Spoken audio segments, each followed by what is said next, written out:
अस्सलाम वालेकुम। नमस्ते, आदाब, सत श्री अकाल और हेलो। आई होप आप लोग ठीक ठाक हैं, खुश हैं, मज़े में हैं। जब से हमने रामायण जो मूवी आनी है उसका इंट्रोडक्शन देखा तो आप लोगों की सजेशंस पे सजेशंस आ रही हैं। अभी आप रावण के बारे में थोड़ा सा जानो, फिर हमने महाअवतार नरसिम्हा का ट्रेलर देखा, फिर आप लोगों ने कहा भाई आप नरसिम्हा अवतार के ऊपर वीडियो करो, तो आप लोग हमें कहते जा रहे हैं और हम वो वीडियोस लाते जा रहे हैं और मज़े की बात है, हमको भी अच्छा लग रहा है देखने में। बाकी ये है कि उसी से कनेक्टेड है, महाअवतार नरसिम्हा से कनेक्टेड है। लॉर्ड विष्णु का वो अवतार था नरसिम्हा जो है। और हम लोगों ने एक वीडियो देखी थी जिसमें लॉर्ड विष्णु के 10 अवतार के बारे में बताया गया था, लेकिन सिर्फ उन अवतार के बारे में उनके नाम ही बताए गए थे। मेरा जहाँ तक ख्याल है उनको एक्सप्लेन नहीं किया गया था कि कब कब और क्यों उन्होंने वो अवतार लिए थे। आज जो हमारे पास वीडियो है इसमें उनके अवतार कौन कौन से हैं और वो क्यों लिए गए थे ये हमें बताया जाएगा। अभी जो फर्स्ट ये 2 पार्ट्स में वीडियो जो है इसको हम 2 पार्ट्स में रखेंगे। अभी इसमें हम सिर्फ उनके शुरू के 5 अवतार के बारे में जानेंगे, जिसका मैं आपको बता देता हूं। और उसके बाद अगर आप कमेंट करेंगे तो हम सेकंड अवतार के बारे में, वो तो हमने देखना ही है, लेकिन जितने ज़्यादा कमेंट्स आएंगे उतनी जल्दी आपके लिए सेकंड अवतार वाली वीडियो भी ले आएंगे, वरना तो आ ही जाएगी। तो 5 अवतार इनके जो हैं, वो पहला अवतार जो है इनका मत्स्य अवतार, सेकंड कर्मा अवतार, थर्ड वराह अवतार और फोर्थ नरसिम्हा अवतार। नरसिम्हा अवतार उन्होंने लिया था हिरण्यकश्यप को मारने के लिए, और उससे पिछला जो वराह था या तो हमें पता है वो उसके भाई को मारने के लिए। फिर 5वां जो उनका अवतार है वमन अवतार। तो ये 5 अवतार को आज हम लोग जानेंगे। जिस चैनल से हमारे पास ये वीडियो है देव कथा, इनके चैनल का नाम, वीडियो का लिंक आपको मिल जाएगा डिस्क्रिप्शन बॉक्स में। देखते हैं, देखने के बाद करेंगे डिस्कशन। स्टे उधर।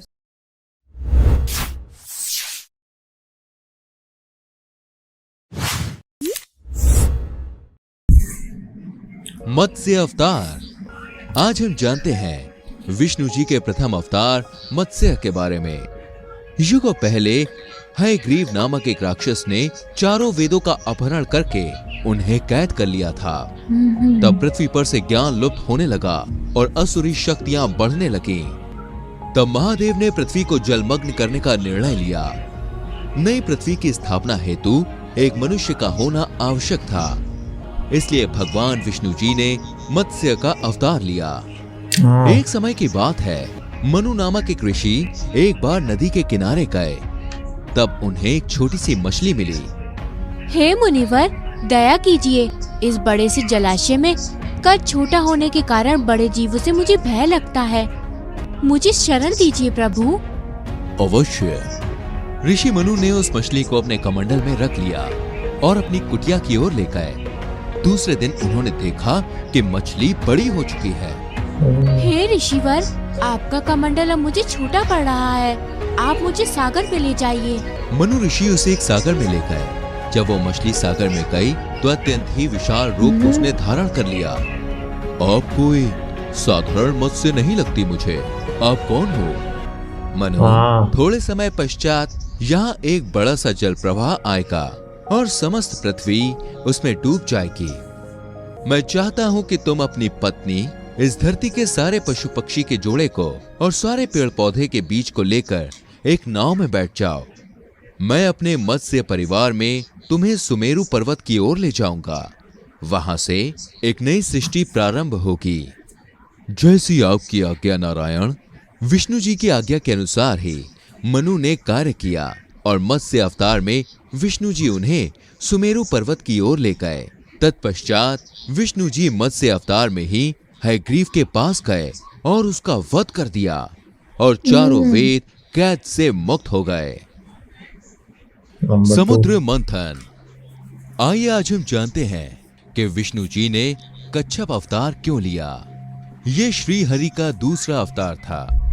एक बार ऋषि दुर्वासा ने देवराज इंद्र को एक माला भेंट की। इंद्र ने वो माला ऐरावत को पहना दी। ऐरावत ने वो माला अपने पैरों तले कुचल दी। इस बात का पता चलने पर ऋषि दुर्वासा ने सारे देवताओं को श्राप दिया कि वो शक्तिहीन हो जाएंगे। क्या? उसी समय दानवों ने शक्ति? देवताओं पर हमला कर दिया। शक्तिहीन, शक्ति ना होने के कारण शक्ति नहीं थी। देवता दानवों का सामना ना कर पाए। व्यथित होकर इंद्र विष्णु जी के पास चले गए। हे पद्मनाभ, आप हमारी व्यथा तो जानते ही हैं, कृपया इसका उपाय बताइए। देवराज, असुरों का सामना करने के लिए आपको अमृत की आवश्यकता होगी और अमृत केवल समुद्र मंथन से ही प्राप्त हो सकता है। प्रभु, इतने विशाल समुद्र का मंथन कैसे संभव है? व्यथित ना हो देवराज, आप मंदार पर्वत को मथनी और वासुकी को रस्सी बनाकर समुद्र का मंथन कीजिए।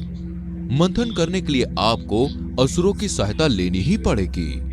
इसके लिए आप असुर राज बाली के पास जाकर यह प्रस्ताव रखिए और अमृत का देव और दानव के बीच समान बंटवारा होगा। इस बात को भी आप निश्चिंत कीजिए और अगर वो ना माने तो मेरा आदेश है ये कहना।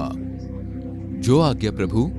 विष्णु जी के कहने पर इंद्रराज बाली के पास गए और ये प्रस्ताव रखा। समान बंटवारा, मुझे आप देवताओं पर थोड़ा सा भी विश्वास नहीं है, किंतु ये नारायण का आदेश है। विष्णु जी का आदेश है ये सुनकर वो समुद्र मंथन के लिए मान गए। समुद्र मंथन शुरू तो हो गया, लेकिन मंदार पर्वत डूबने लगा। इसलिए भगवान विष्णु ने कच्छप अवतार लिया और मंदार पर्वत उनकी पीठ पे उठा लिया। समुद्र मंथन के समय हलाहल विष उत्पन्न हुआ।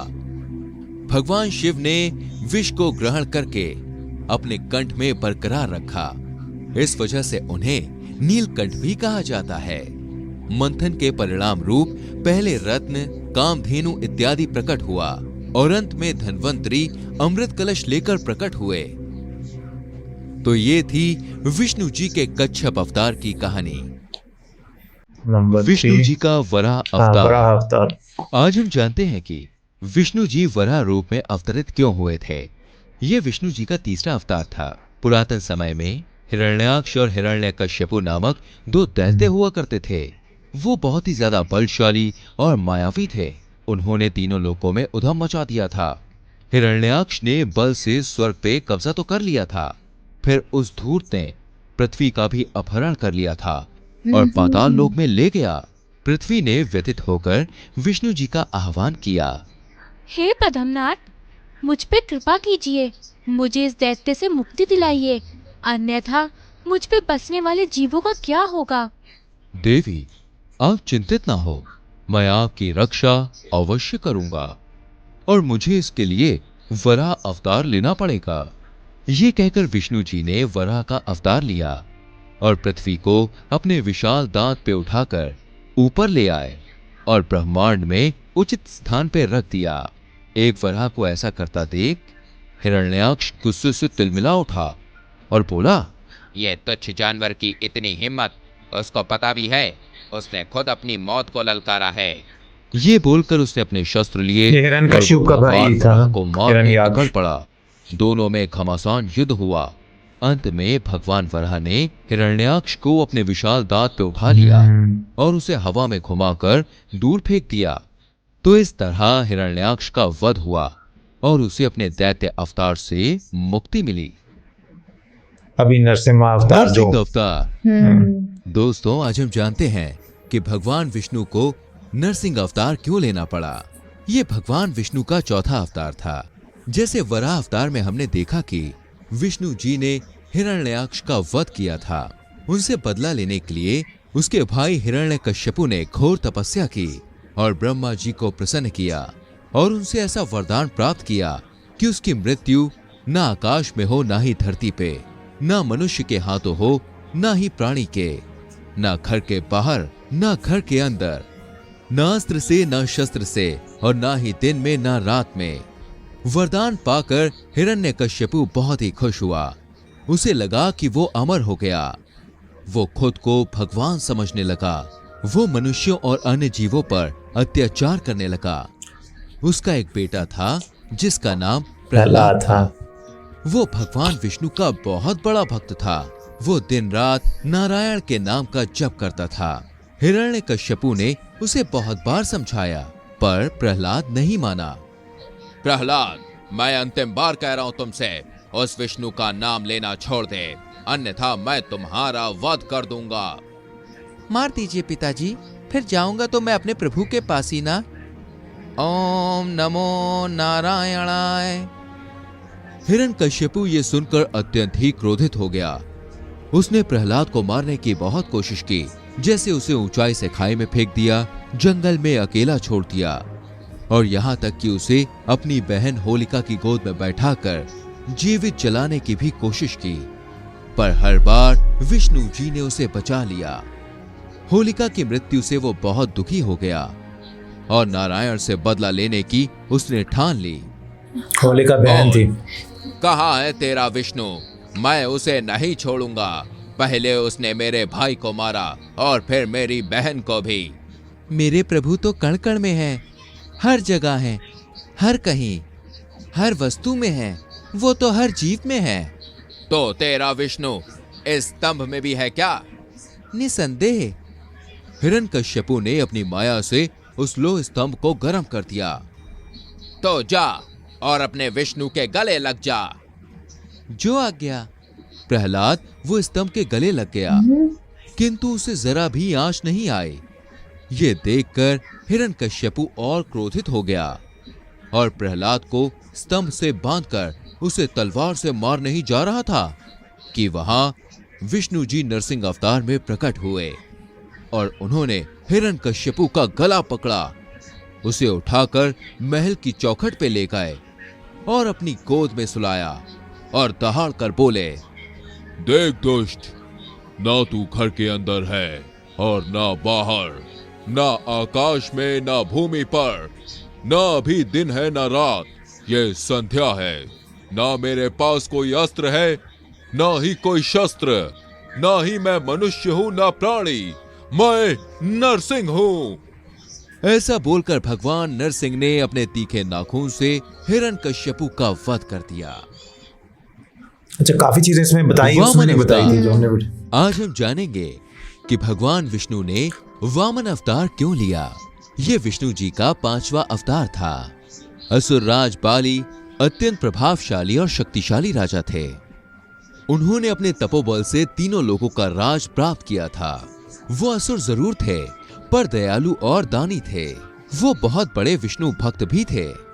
इसलिए राजा बाली के पास से स्वर्ग पुनः प्राप्त करने के लिए इंद्र विष्णु जी के पास जाते हैं। प्रभु दया कीजिए, राजा बाली ने मेरा इंद्रासन भी छीन लिया, आप मतलब मेरा थ्रोन, अन्यथा देवताओं का क्या होगा, और उनको कुछ हो गया तो पृथ्वी का क्या होगा। विष्णु जी कटाक्ष में मुस्कुराते हैं। देवराज, राजा बाली ने इंद्रासन नहीं छीना है, अपितु अपने तपोबल से प्राप्त किया है, आपकी तरह नहीं। आपने तो छल करके उनकी जान तक ले ली थी, किंतु उचित है अगर बात पृथ्वीवासियों पे आए तो अब मुझे ही कुछ करना होगा। अब समय आ गया है वामन अवतार लेने का। इसी बहाने भक्त की कसौटी भी हो जाएगी। पृथ्वी अर्थ को विष्णु जी बोलते ने हैं। ऋषि कश्यप और अदिति के घर पर एक बौने ब्राह्मण के रूप में जन्म लिया। एक दिन वो भिक्षा हेतु राजा बाली के पास गए। बाली के महल में आपका स्वागत है, कहिए मैं आपकी कैसे सेवा कर सकता हूँ। मैंने सुना है कि आप बहुत बड़े दानवीर हैं, मुझे भी आपसे कुछ मांगना है। क्या चाहिए आपको? वचन दीजिए, आप मना नहीं करेंगे। मैं वचन देता हूं, मुझे 3 पग भूमि का दान चाहिए। सिर्फ 3 पग भूमि? उचित 3 है। स्टेप्स। जैसे ही राजा बाली देने का संकल्प करते हैं, वैसे ही वामन देव ब्राह्मण स्वरूप में विशाल रूप धारण कर लेते हैं और अपने दोनों पैरों से ही पूरी पृथ्वी को नाप लेते हैं। ये तो 2 पैर ही जितनी भूमि हुई, अब तीसरे भाग का क्या? मैं अब क्या करूं? आप तीसरा पैर मेरे सिर पर रखिए वामन देव।